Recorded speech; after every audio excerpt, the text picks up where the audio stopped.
Hello, in this video I will show you how to set up VPN on Motorola Moto G60. You have to start by opening your Google Play Store, then click on search bar and type in Turbo VPN and click search.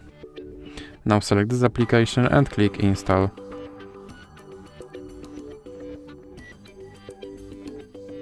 Now you can click open and then click agree and continue.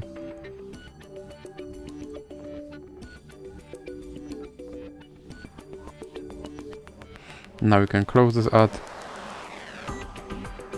then click consent,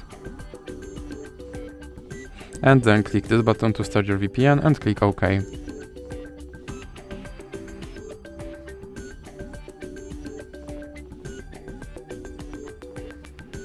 Now you can close this ad, and as you can see, now I'm connected to VPN in Germany.